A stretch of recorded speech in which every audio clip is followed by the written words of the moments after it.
Quiero que vayan en sus Biblias conmigo a Mateo capítulo 16. Mateo capítulo 16, aunque nos encontramos en verdad en Lucas 9, va Mateo capítulo 16,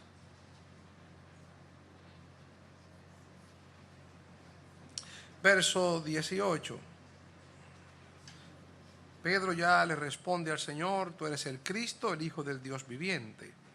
Y Jesús le responde en el verso 18: y yo también te digo que tú eres Pedro, y sobre esta roca edificaré mi iglesia, y las puertas del Hades no prevalecerán contra ella.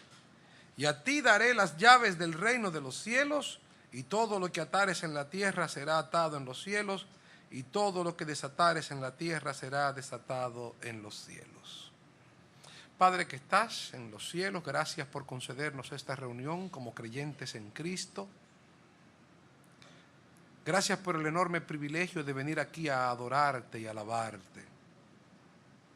Ciertamente los hombres reconocen que tú existes, pero nosotros no nos quedamos allí, y por tu gracia y tu misericordia no solamente reconocemos que tú existes, sino que reconocemos que tú eres soberano, gobiernas y diriges el universo, y eres un Dios santo y celoso, porque tu palabra así nos lo enseña. Ayúdanos en este día a seguir glorificándote. Ayúdanos ahora a traer la palabra tuya, tu palabra, Señor, y exponerla en tu congregación. Ayúdanos, Señor, y danos sabiduría. Te pedimos por los hermanos que están aquejados de salud, enfermos. Te pedimos por los que están lejos, Señor. Guárdalos y bendícelos y tráelos a bien en el nombre de Jesús. Amén. Basados en Mateo capítulo 16, verso 18, y básicamente en Lucas capítulo 9, donde el Señor le pregunta: ¿quiénes dicen los hombres que yo soy? Y Pedro pregunta: tú eres el Cristo, el Hijo del Dios viviente. Nos hemos movido entonces a Mateo, que nos amplía básicamente el aspecto que tiene que ver con la iglesia. Y veíamos respecto a la iglesia, y basándonos en el texto de Mateo 16, 18, veíamos en primer lugar el fundamento de la iglesia. Cristo le dice a Pedro: sobre esta roca edificaré mi iglesia. ¿Cuál es la base? ¿Cuál es el fundamento? ¿En dónde está echada la zapata sobre la cual la iglesia está edificada? Y la misma está echada o cimentada en esa declaración que Pedro acababa de hacer. Nosotros creemos como creyentes en Cristo que Jesús no es un ser común y corriente. Creemos como creyentes en Jesús que Jesús es nada más ni nada menos que el Hijo del Dios vivo. Es nuestra base, es nuestra constitución, es nuestra razón de ser y de existir como iglesia.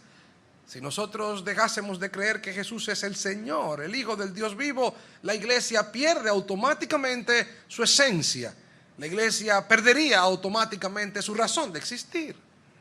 Veíamos también en un mensaje anterior el constructor de la iglesia. Jesús dice: sobre esta roca edificaré. Por lo tanto, quien edifica la iglesia es nada más ni nada menos que el mismo Señor Jesucristo. Es Él quien envía personas a la iglesia, como nos dice en el libro de los Hechos, y creyeron todos aquellos que estaban ordenados para vida eterna. También el Señor Jesucristo es quien establece pastores, como nos dice en Efesios, y Él mismo constituyó a unos apóstoles, a otros profetas, a otros evangelistas, a otros pastores y maestros. Es el Señor Jesucristo quien sustenta la iglesia, Él es quien la edifica. Nosotros, como piedras vivas, pertenecemos a ese edificio que es la iglesia. Y en el día de hoy nosotros veremos quién es el propietario de la iglesia. Así que hemos visto cuál es el fundamento de la iglesia sobre esta roca. Hemos visto cuál es el constructor de la iglesia, Cristo, al decir: yo edificaré. Y hoy veremos básicamente quién es el propietario de la iglesia. Sobre esta roca edificaré mi iglesia. Por lo tanto, no nos cabe la menor duda que, de acuerdo al texto, el propietario de la iglesia lo es nuestro Señor Jesucristo. Y de paso se derrumban todas las pretensiones de que algún hombre pretenda ser el propietario de la iglesia. Se derrumba el principio de que algún grupo particular de hombres sea el propietario de la iglesia. Se derrumba el principio de que el Papa quiera ser el propietario de la iglesia, o que el colegio cardenalicio pudiera ser los propietarios de la iglesia. La sucesión de la iglesia no es una sucesión de personas, sino una sucesión de doctrina. No es una sucesión de grupo, es una sucesión basada en la palabra de Dios. El Señor Jesucristo dice: el que tiene mi palabra y las guarda, ese es el que me ama, el que cree en mí y permanece en mi palabra. Por lo tanto, los sucesores de Cristo y la verdadera iglesia de Cristo se caracteriza porque guarda su palabra, es fiel a su palabra. Por lo tanto, Cristo es el propietario de su iglesia. Él es el dueño de la iglesia. Tampoco los pastores son dueños de la iglesia. Tampoco lo son los llamados apóstoles en el día de hoy, los dueños de la iglesia. El único dueño de la iglesia lo es nuestro Señor. Así que quiero en primer lugar mencionarles algunos textos de la Biblia que nos presentan el hecho de que Cristo es el propietario y Dios es el propietario de la iglesia.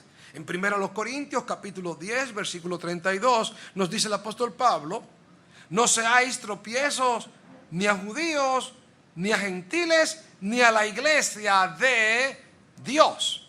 En Gálatas capítulo 1 versículo 13, hablando de su testimonio, dice el apóstol Pablo: porque ya habéis oído de mi conducta, que perseguía en sobremanera a la iglesia de Dios.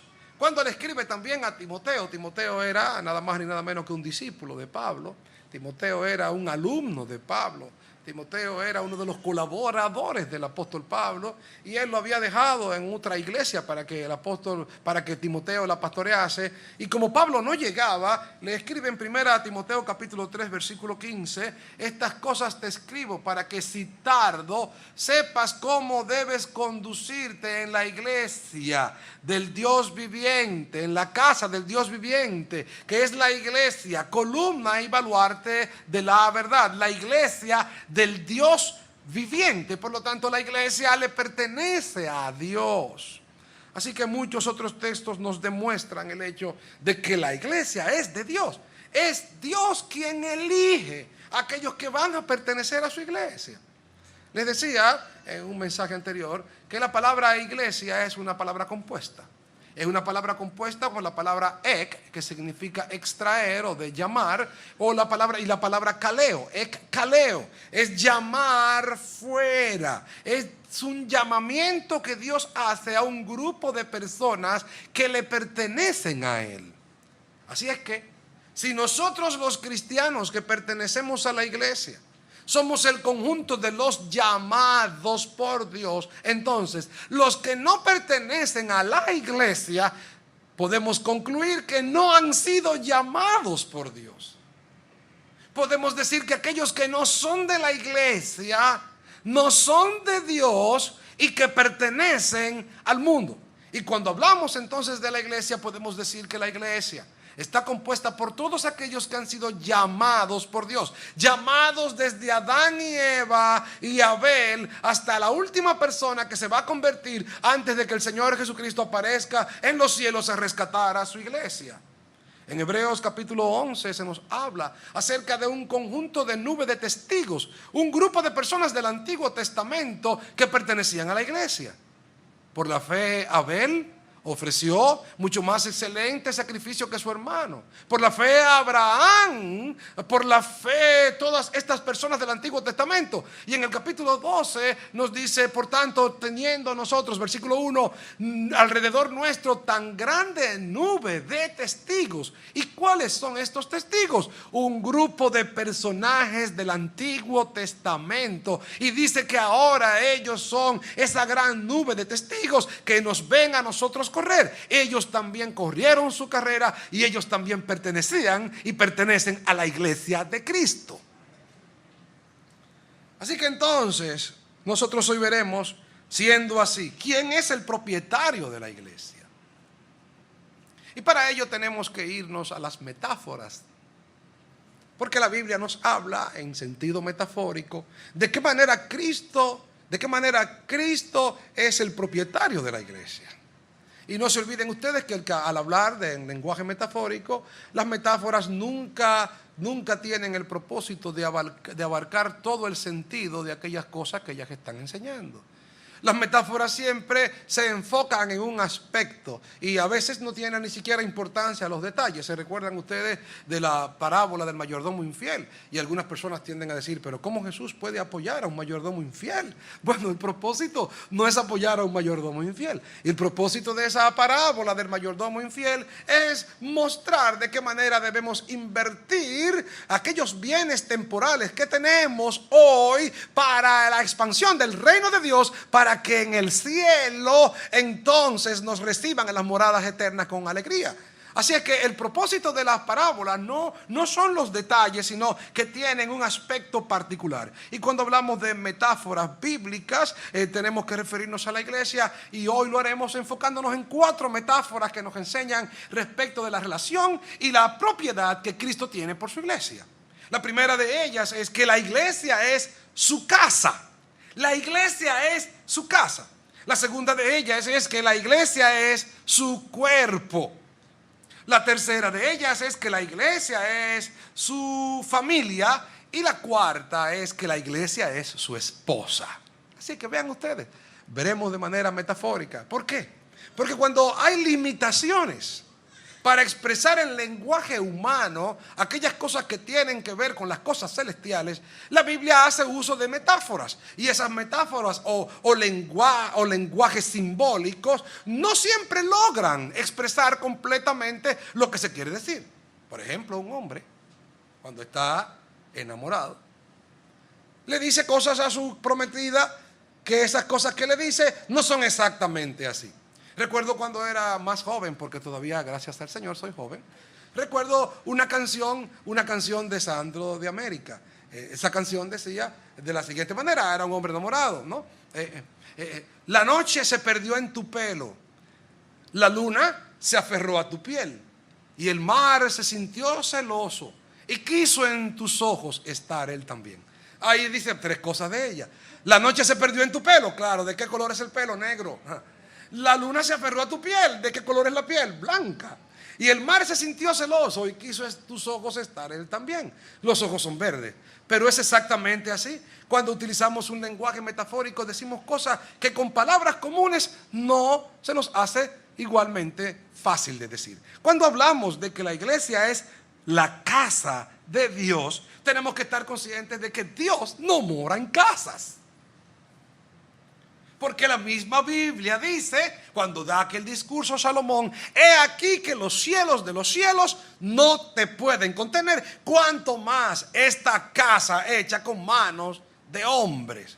Pero ciertamente nos explica el hecho, cuando hablamos de la casa de Dios en la iglesia, de que Dios tiene en este lugar, en esta iglesia, un deleite y una presencia especial. Quiero que vayan conmigo para demostrarles lo que le estoy diciendo a 1 Timoteo capítulo 3 versículo 15. 1 Timoteo capítulo 3 versículo 15.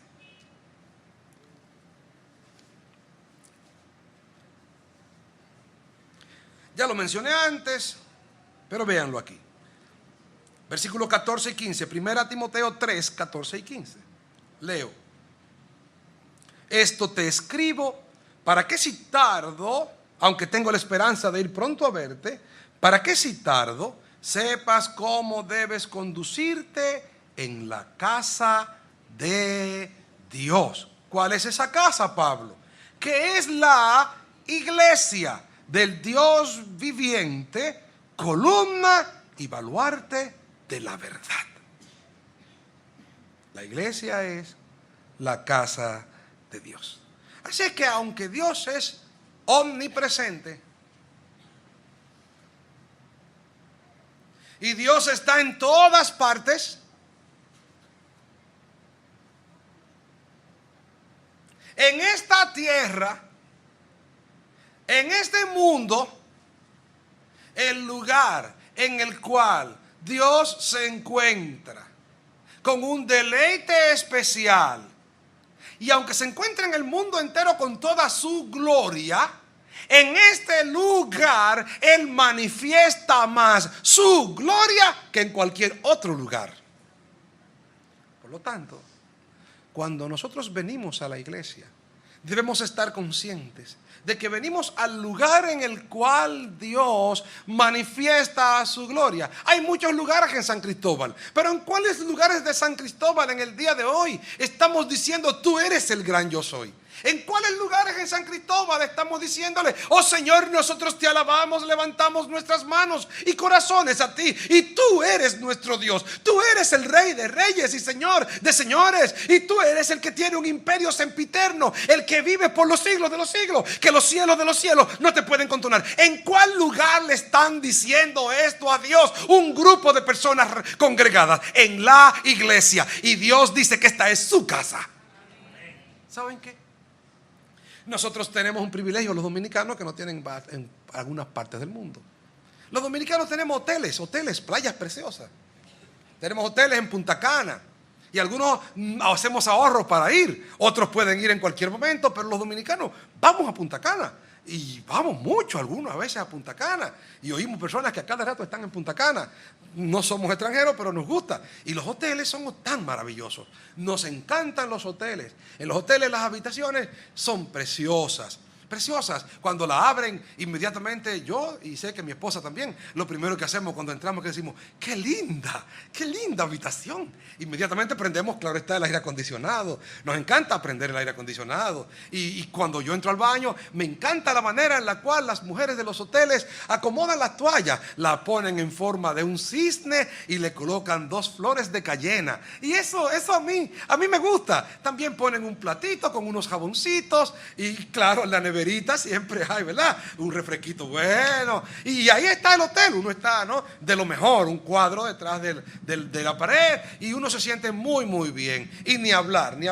Cuando uno sale de allí, tremenda piscina. Una piscina lindísima, maravillosa. Y lo bueno se pone cuando usted llega al buffet. Allí en el buffet uno no sabe por dónde va a comenzar, porque es a pedir de boca. Yo lo primero que pregunto es dónde están los mariscos, porque imagínense usted, voy yo a comer pollo, imposible, pollo, yo allí no, pollo hay demasiado aquí en San Cristóbal para yo detenerme a comer pollo. ¿Dónde se encuentran los mariscos? Y entonces, ¿y eso de sopa? No, nada, de sopa, no me hablen de sopa. Y ya usted sabe, de manera que los hoteles son maravillosos, nos encanta estar allí, lo disfrutamos a plenitud. Así que el primer día estamos locos por el hotel, el segundo día estamos felices, el tercer día estamos más o menos, y si hay 4 días decimos algo: me quiero ir para mi casa.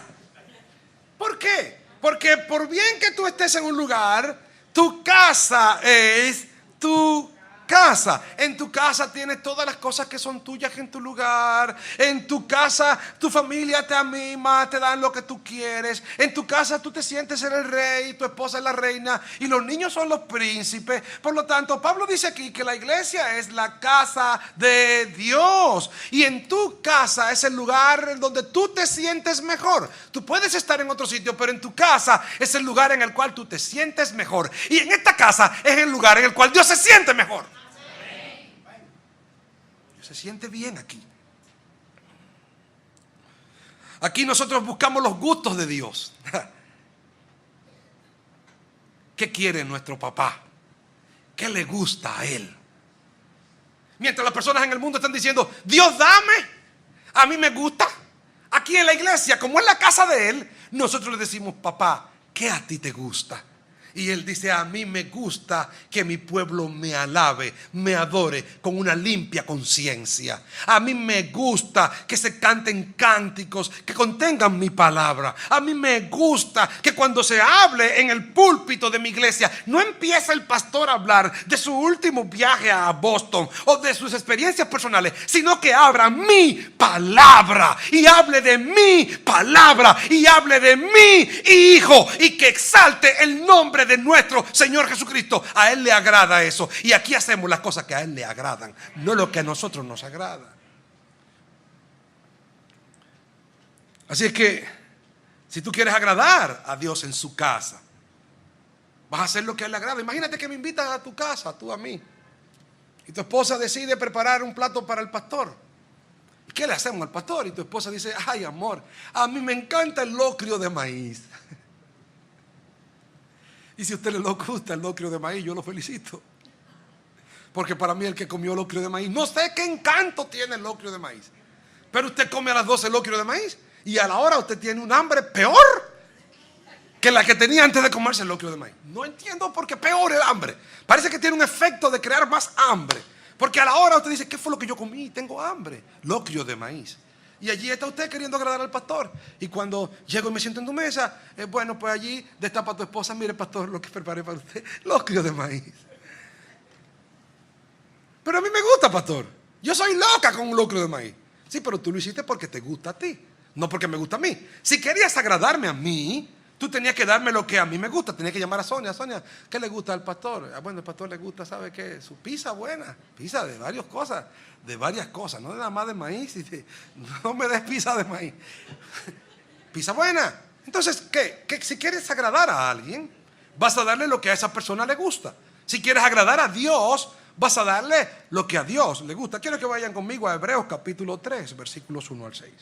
Hebreos capítulo 3, verso 1 al 6. Vean ustedes cómo es la casa de Dios. Hebreos 3. Por lo cual, 3, 1 al 6. Por tanto, hermanos santos, participantes del llamamiento celestial, considerad al apóstol y sumo sacerdote de nuestra profesión, Cristo Jesús, el cual es fiel al que le constituyó, como también lo fue Moisés. ¿En dónde? En toda la casa de Dios. Por lo tanto, ¿cuál es la casa de Dios? La iglesia. ¿Y Moisés qué era? Un siervo, ¿en dónde? En la casa de Dios. Por lo tanto, la casa de Dios, si es la iglesia, tenía un siervo que se llamaba Moisés. Pero la iglesia se supone que debió empezar a existir cuando Cristo murió. Pero dice que Moisés era un siervo, ¿dónde? En la casa de Dios. Porque de tanto mayor gloria que Moisés es estimado digno este. Cuanto tiene mayor honra que la casa, el que la hizo. Porque toda casa es hecha por alguno, pero el que hizo todas las cosas es Dios. Vean ahora el 5. Y Moisés, a la verdad, fue fiel ¿en qué? En toda la casa de Dios, como siervo para testimonio de lo que se iba a decir. Pero Cristo como hijo sobre ¿qué? Su casa, la cual es ¿quién? ¿El pueblo de Israel? No, ¿qué dice? La cual somos nosotros. La casa donde sirvió Moisés es la casa que somos nosotros. ¿Y qué somos nosotros? La iglesia. Por lo tanto, Moisés sirvió en la iglesia. Sigue siendo su casa. Su casa es el conjunto de redimidos. Su casa es el grupo de llamados. Su casa es el grupo de salvos. Y usted se preguntará, pero pastor, en la iglesia hay mucha gente falsa. Sí, yo lo sé. Pero no solamente yo lo sé, mejor aún Dios lo sabe. Y cuando Dios ve la iglesia, lo único que Dios ve no es a los falsos, Dios ve a los verdaderos. Por lo tanto, a los ojos de Dios, la iglesia que Dios ve es la iglesia de los salvos. La iglesia es su casa. Así que la iglesia es suya porque es su casa. En segundo lugar, la iglesia es suya porque es su cuerpo. No solamente es su casa, sino que también es su cuerpo. Y cuando hablamos de su cuerpo, aquí hay otro sentido. Y el sentido que tiene el hecho de que la iglesia es su cuerpo es de que es indivisible. La iglesia verdadera no se divide. Nadie puede tomar el cuerpo de Cristo y cortarle la cabeza. No puede, se muere. Nadie puede tomar el cuerpo de Cristo y partirlo en dos. Es imposible. El cuerpo es una entidad monolítica. Si la destruyes ya no es más. Si la iglesia verdadera fuera dividida, no pudiera ser, no es posible, porque la iglesia de Cristo es un cuerpo y como cuerpo no se puede dividir.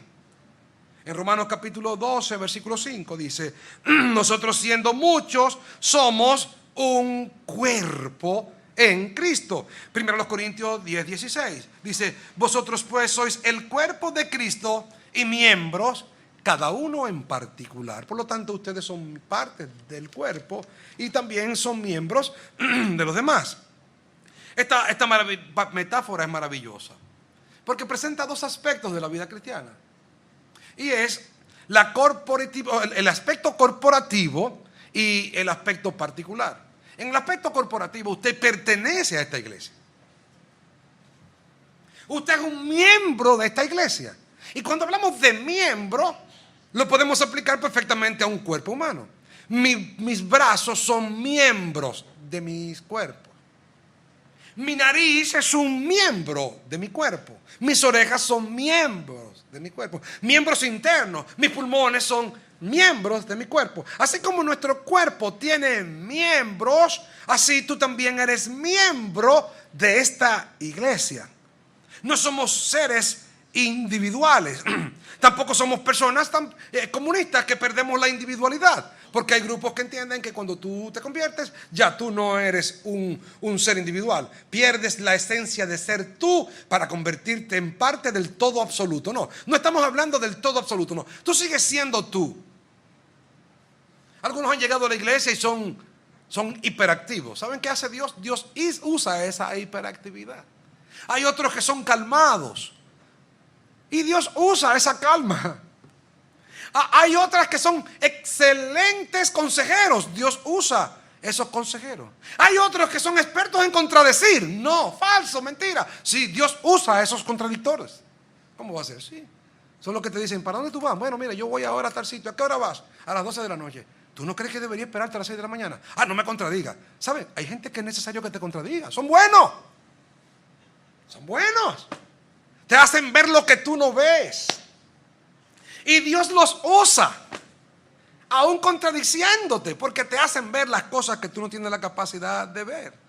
Y somos miembros los unos de los otros. La boca come, la boca de un cuerpo, pero la boca come para ella sola, no. Cuando la boca come para el estómago. Y el estómago hace la digestión, ¿para quién? Para él solo, no. Para las venas, y el corazón late, ¿para quién? Para él solo, no. Late para el estómago. Así que, hermano mío, que eres miembro de una iglesia, eres miembro de un cuerpo, tus dones, tus habilidades, tus capacidades deben estar a disposición de la iglesia, del cuerpo.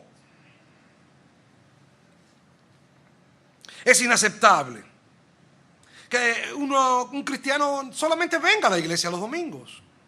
Cante unos cuantos coritos, unas cuantas canciones, me gustaron las canciones, escuché el sermón, me voy a mi casa, vivo mi vida, me desconecto de la iglesia, nunca más llamo a nadie, no tengo comunión con nadie, no hablo con nadie, no vuelvo sino hasta el próximo domingo. ¡Oh, cuidado! Hay algunos que no es el próximo domingo, sino el próximo del próximo. Y hay otros que el próximo del próximo del próximo. Y bueno, me recuerda a un tío que tenía una finca y tenía vacas. Tan grande era la finca, que habían becerros que se perdían pequeños y cuando aparecían ya aparecían grandes. Vacas que se perdían pequeñas y cuando aparecían grandes con becerritos. Bueno, hay hermanos que pasa así. Son los hermanos que yo siempre lo ubico en la finca del tío Pango, ¿no? Se pierden y cuando vienen con niños en los brazos. No, pero ¿y dónde tú estabas? Bueno, yo me fui, vine aquí y a veces algunos pasan 2 semanas, 3 semanas y es tan que tú te preguntas, pero ¿cómo es posible? No son parte del cuerpo. ¿De qué manera ayudan a otros del cuerpo? ¿De qué manera se involucran con otros del cuerpo? Si la iglesia es el cuerpo de Cristo, ¿qué tipo de cuerpo eres? ¿Eres un oxígeno, un equipo de oxígeno que lo tienen artificial? ¿O eres un marcapaso artificial? ¿O eres acaso un resucitador artificial que se encuentra en la sala de emergencia y que es utilizado solamente una vez cuando aparece un enfermo en estado grave? No, mi hermano, si tú eres alguien que ha creído en Cristo, si eres alguien que está arrepentido de Cristo, es necesario que tú seas parte de la iglesia y que otros te edifiquen a ti y que tú edifiques a otros. Recuerdo los cumpleaños cuando éramos niños. Que me encantaban los cumpleaños. Mi madre me decía, y es verdad, yo cuando cumplía años pues salía por el barrio a buscar a los niños. En mi casa decían, para Samuel no hay cumpleaños. Yo decía, no, hay cumpleaños, un momento. Yo iba por el barrio, Muño, ve a mi casa que hay un cumpleaños. Jesús, ve a mi casa que hay un cumpleaños. Negrón, ve a mi casa que hay un cumpleaños. Y daba la vuelta a la manzana. Al poco tiempo había que buscar un bizcocho y unos refrescos. Me encantaban los cumpleaños.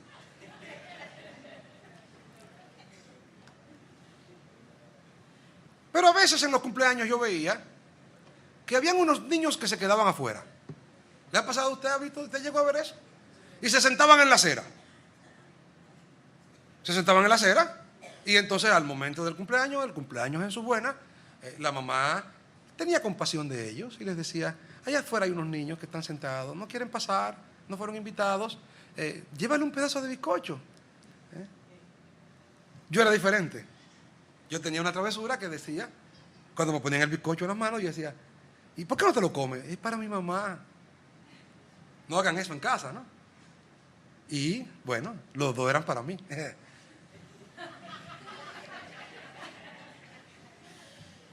Y la gente pensaba que era un niño bueno. Gracias, el Señor me llamó. El Señor me llamó.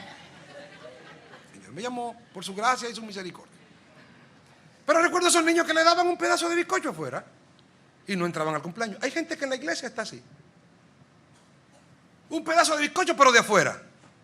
Un trocito, pero de afuera. No quieren compromiso.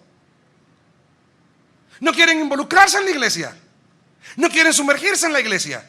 Le tienen miedo a la iglesia. Están de fuera. Que la mamá le manda un pedazo de bizcocho. Pero no funciona así. Entre dentro, que aquí hay que cumpleaños bueno.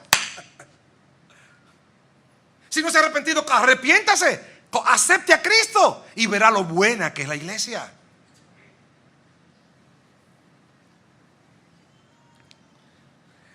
Así que, en primer lugar, la iglesia es suya, porque es su casa. En segundo lugar, la iglesia es suya, porque es su cuerpo. En tercer lugar, la iglesia es suya, porque es su familia. Y las cosas se van poniendo todavía mejor. Porque cuando tú llegas a tu casa puede estar vacía y es tu casa, pero si no hay gente, no está la familia. ¿De qué sirve la casa? Tú tienes tu cuerpo y tu cuerpo es tuyo. Pero sin una esposa, sin alguien que te abrace, solamente un cuerpo para comer. Se requiere entonces algo más. Se requiere una familia. Vamos al texto, Efesios capítulo 2, versículo 19. Efesios capítulo 2, verso 19.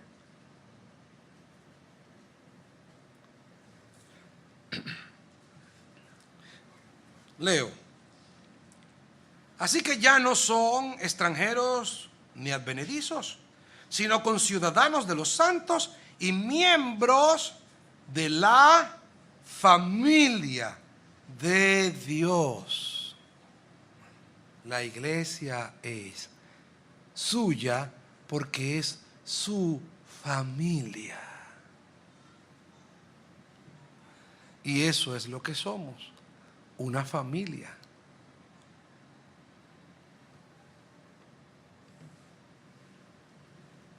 Nos dan las ganas de vernos todos los domingos y abrazarnos, ¿verdad? A mí sí, a ustedes también. Nos sentimos en familia aquí. A mí sí, a ustedes también. Nuestros niños corren, nos abrazan. Desde que llegan, lo sueltan todo. Y me abrazan a mí y abrazan a los demás hermanos. Se sientan en las piernas, nos dan un beso, nos dicen: Sion tío, Dios te bendiga. Y nosotros también le decimos: te amo. Es una familia. Cuando alguno de ellos está enfermo, la iglesia se vuelca en amor. Es una familia. Se siente el calor humano de una familia. Las hermanas mayores se convierten en nuestros padres. Por eso dice el apóstol Pablo a Timoteo que debes tratar a los mayores como a padres, a las mujeres como a hermanas, a los niños como a hijos y a las mujeres jóvenes como hermanas, con toda pureza. Por lo tanto, la Biblia habla de la iglesia como una familia. Y nunca en una iglesia se puede perder ese sentido de familiaridad. Cuando la iglesia pierde ese sentido de familiaridad, cuando a veces la iglesia crece tanto, que alguien llega y siente que no llegó a ninguna parte porque nadie lo ve, es peligroso. Cuando una iglesia crece tanto así, entonces deben hacerse grupos pequeños donde haya ese sentido de familiaridad. Los seres humanos necesitan eso y Dios dice que esta es su familia. Es la Biblia que dice que esta es su familia. ¿Sabes qué? Dios quiere que tú te reúnas los domingos en su casa de Él con tu familia.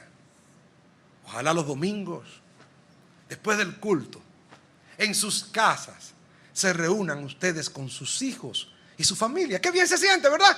Y allí usted prepara la comida, la pone en la mesa, los niños juegan en el patio, les dicen, vengan que ya la comida está. Ellos entran a la casa, hacen una oración, está allí el abuelo, está allí la abuela, están allí los tíos, están aquí la tía, están los primos, está la familia, se agarran de brazos, oran al Señor. Ese sentido de familiaridad es maravilloso. Pues en la iglesia es algo semejante. Nuestro Padre que está en los cielos dice que Él está aquí, que esta es su cuerpo, que esta es su casa y que esta es tu familia. Y Él ha prometido diciendo, donde quiera que estén 2 o 3 congregados en mi nombre, allí estoy yo. Así que hemos visto que la iglesia es su casa, que la iglesia es su cuerpo, que la iglesia es su familia, y veremos en cuarto lugar que la iglesia es su esposa. Y aquí las cosas se ponen mejor.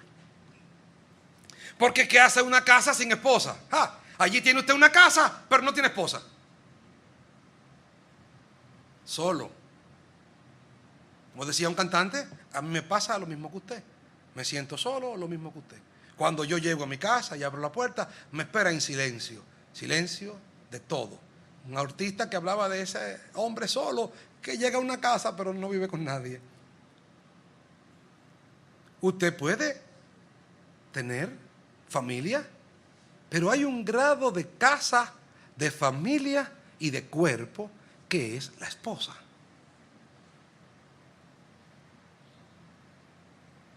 El cuerpo mío, que ustedes ven aquí, está incompleto. La otra parte de mi cuerpo es Sonia, porque ella y yo somos uno.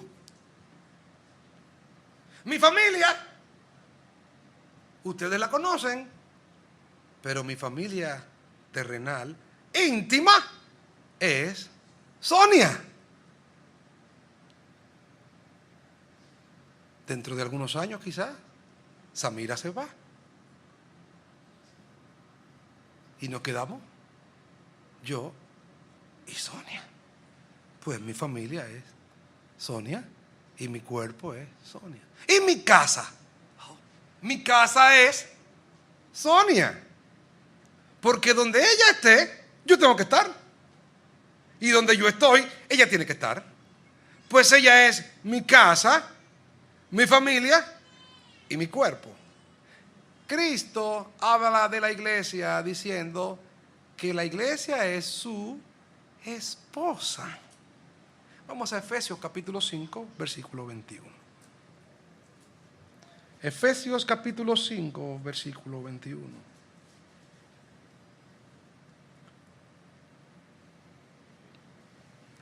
Desde el 25.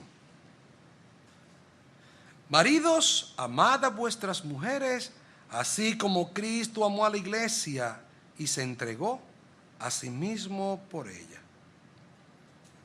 Vean ustedes también. Versículo 32. Grande es este misterio, mas yo digo esto respecto de Cristo y de la iglesia. La autoridad de Cristo, la posesión de Cristo sobre su iglesia es tal, su intimidad con ella es tal, su relación con ella es tal, que solamente puede ser equiparada a la relación de un hombre con una mujer. Oye usted, qué cosa tan profunda. A la relación de un esposo con una esposa. No hay unidad humana más profunda que la de un hombre y una mujer. Tan profunda que produce otros seres humanos. No hay una entrega tan profunda, humanamente hablando, como la de un hombre por una mujer y la de una mujer por un hombre. Los hombres viven en este mundo para agradar a las mujeres.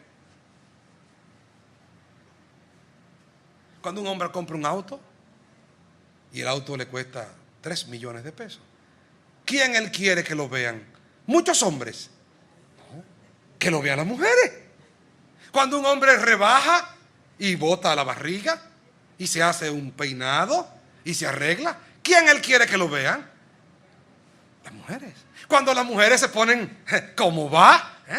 Cuando ustedes se ponen, ¿verdad? Impresionantes, ¿no? Y que todas las amigas le digan por internet: ay, hija, estás bella, bella, bella, bella. Y ustedes le dicen: ay, hija, gracias. Ustedes revisan, no hay ningún hombre que me diga algo de bella aquí. No, nadie. No sirvió. Porque a los hombres les gusta agradar a las mujeres y a las mujeres les gusta agradar a los hombres. Cuando un hombre tiene bienes de este mundo, él quiere que lo vean, ¿quién? Los hombres. No, que las mujeres vean que él es poderoso.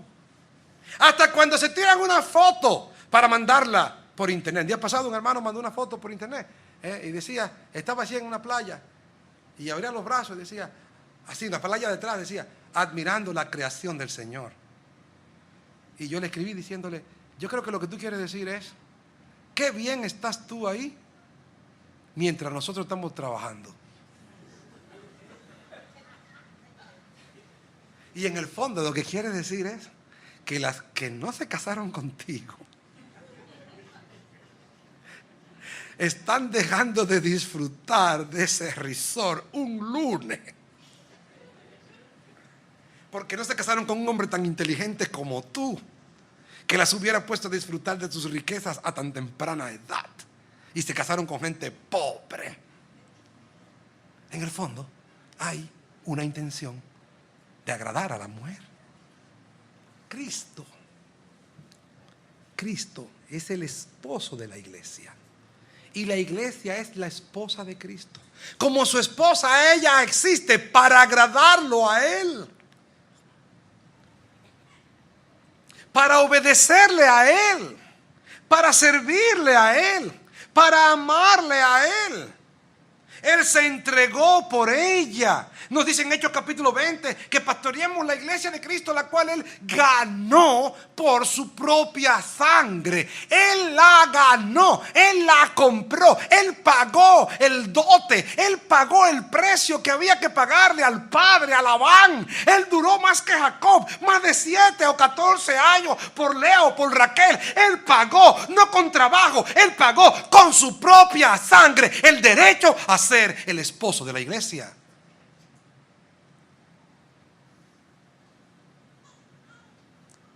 Y nos dice en el versículo 29 que Él la sustenta y la cuida. Nadie aborreció jamás su propia carne, sino que la sustenta y la cuida. Cristo es quien sostiene la iglesia. Cristo es quien cuida la iglesia.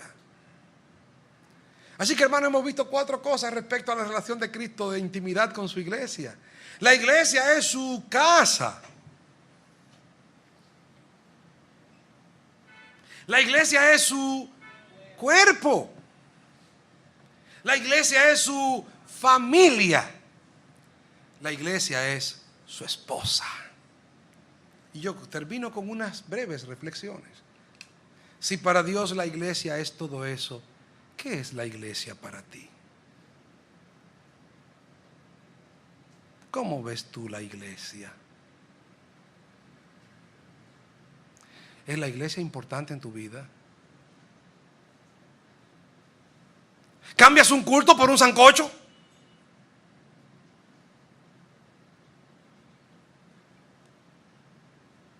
¿Cambias un culto por una actividad? Cualquier actividad. Dios dice que Él iba a estar aquí, en su casa, su casa, su casa. No digo que no pase algo muy extraordinario alguna vez, pero tu relación con Dios incluye tu relación con tu iglesia. Si eres miembro de tu iglesia, debes participar de tu iglesia. Hacer los esfuerzos por estar en tu iglesia y hacer los esfuerzos por compartir con los hermanos de tu iglesia.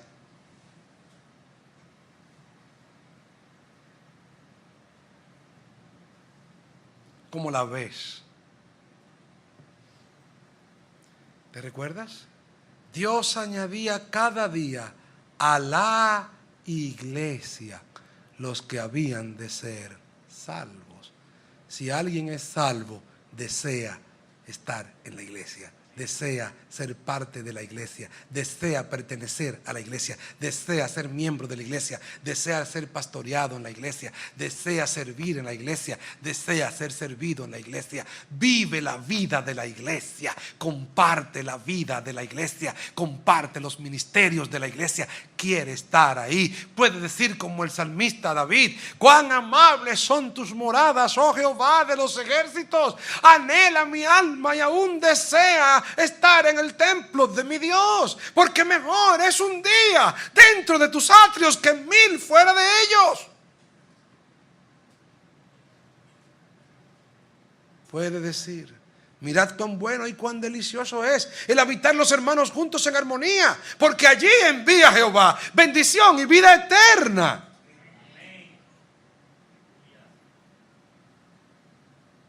Me mueve a tanta preocupación el hecho de que los creyentes en esta época están viendo la iglesia como una posibilidad los domingos, como un lugar donde llenar un vacío de religión los domingos, sin compromiso,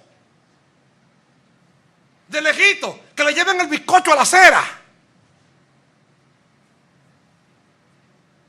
pero nunca dentro, de afuera, sin entrar.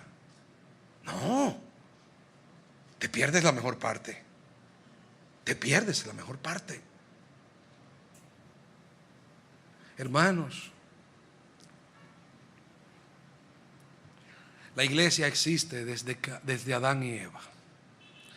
A la iglesia perteneció Abel. Moisés fue siervo en la casa de Dios. Y la casa de Dios es la iglesia, columna y baluarte de la verdad. Demos gracias al Señor por pertenecer a una iglesia. Que Dios nos use en esta iglesia. Que Dios nos use hasta que Él venga. Que nuestros dones aquí se pongan en ejercicio para la gloria de Dios.